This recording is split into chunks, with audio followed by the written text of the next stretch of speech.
Gracias, presidente, compañeras diputadas, compañeros diputados.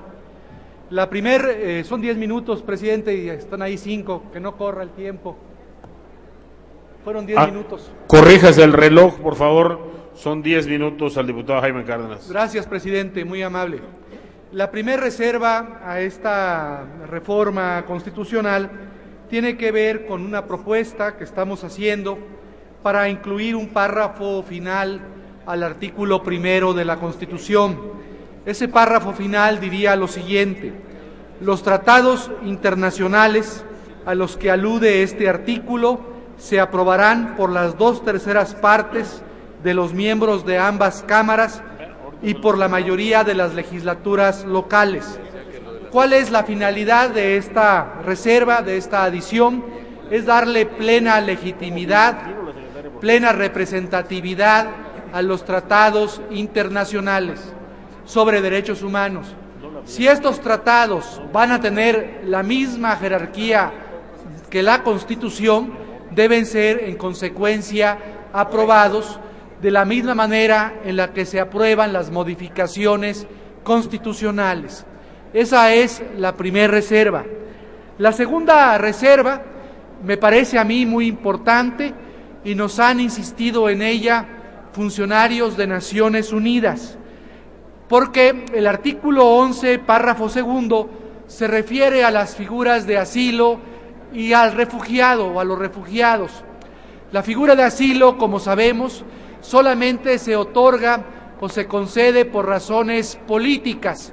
En cambio, la figura de refugiado puede, de acuerdo a la Convención sobre el Estatuto de Refugiados de 1951 y de acuerdo a la Declaración de Cartagena sobre los refugiados de 1984, concederse no solamente por razones humanitarias, como consta en el párrafo segundo del artículo 11, sino también por otros motivos que tienen que ver con la nacionalidad, la religión, el grupo social, opiniones políticas, etcétera.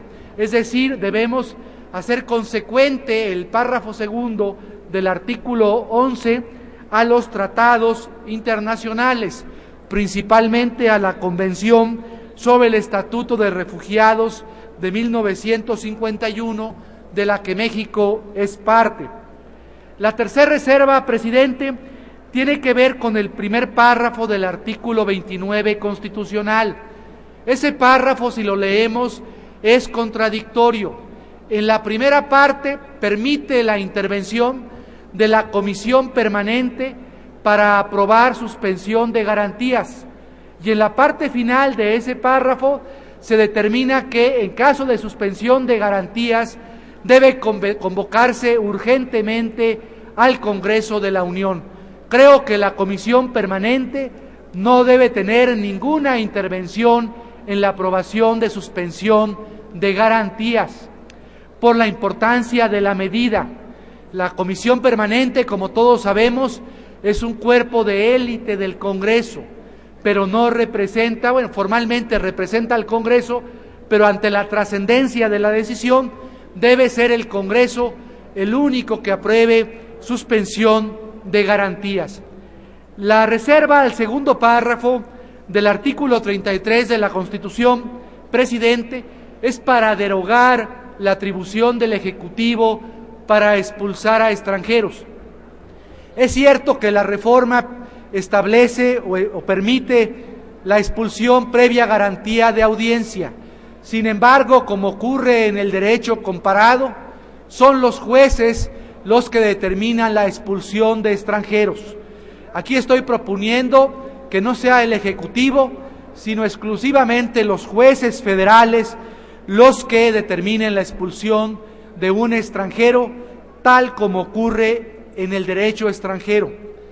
Por lo que vea la reserva del segundo párrafo del artículo 97 de la Constitución, propongo que este párrafo quede en los términos vigentes, es decir, que la Suprema Corte siga conociendo de las violaciones graves a los derechos humanos y a las garantías individuales, que esta facultad no se traslade a la Comisión Nacional de Derechos Humanos. Si trasladamos esta facultad a la Comisión Nacional de Derechos Humanos, las investigaciones por violaciones graves a las garantías individuales en manos de la Comisión Nacional de Derechos Humanos constituirán un mero trámite sin importancia alguna. Esta importancia que tienen las investigaciones en manos de la Corte es fundamental, y aunque hay ministros de la Suprema Corte medrosos que quieren trasladar esta facultad a la Comisión Nacional de Derechos Humanos, no debemos permitir esta solicitud de algunos ministros. Esta medida, esta facultad debe quedar en manos de la Corte por la importancia que tienen las investigaciones por violaciones graves a las garantías individuales. Finalmente, presidente, propongo 2 reservas más al artículo 102. En primer lugar, para eliminar las atribuciones del Senado y de la Comisión Permanente cuando las recomendaciones de la Comisión Nacional de Derechos Humanos no sean atendidas. Esta intervención del Senado y de la Comisión Permanente es una intervención de carácter político. Creo que cuando una autoridad no acata una recomendación de la Comisión Nacional de Derechos Humanos, la consecuencia jurídica debiera ser la destitución de esa autoridad, o al menos el inicio de procedimientos de responsabilidad administrativa.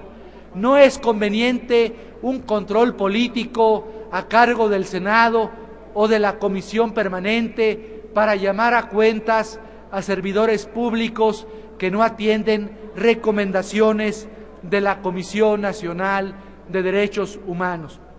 Y la última, o las últimas reservas que estoy haciendo, presidente, a los 2 últimos párrafos del artículo 102 de la Constitución, son para que los ciudadanos sean sujetos legitimados para instar, para iniciar el procedimiento de investigación por violaciones graves a los derechos humanos y a las garantías individuales. Es el colmo que los ciudadanos no puedan instar a la Comisión Nacional de Derechos Humanos si es que la atribución de investigar violaciones graves a garantías individuales queda en ellos, para que los ciudadanos no puedan instar a la Comisión a investigar violaciones graves a garantías y a derechos humanos. Es el colmo que solamente las autoridades puedan iniciar un procedimiento de esta naturaleza y no los ciudadanos. También me parece gravísimo que la reforma constitucional no prevea que las sesiones del Consejo Consultivo, cuando se investigan violaciones graves a derechos humanos, no sean sesiones de carácter público. También me parece grave que no se establezcan medidas de defensa a los servidores públicos, garantía de audiencia, que están siendo imputados por violaciones graves a los derechos humanos y a las garantías individuales.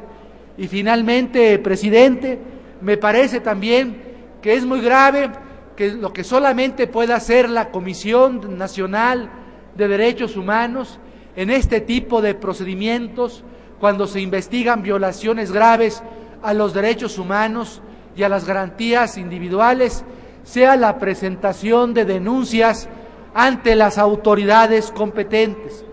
Cuando la Comisión Nacional de Derechos Humanos concluya en el sentido de que hay violaciones a los derechos humanos y a las garantías individuales, la consecuencia jurídica de una determinación de esta naturaleza debe ser la sanción al servidor público responsable para ser separado de su cargo, y desde luego también para que la Comisión Nacional de Derechos Humanos determine la reparación del daño, determine la indemnización correspondiente a las víctimas.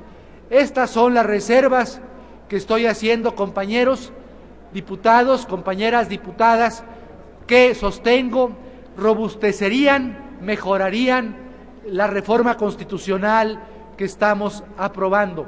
Por su atención, muchas gracias.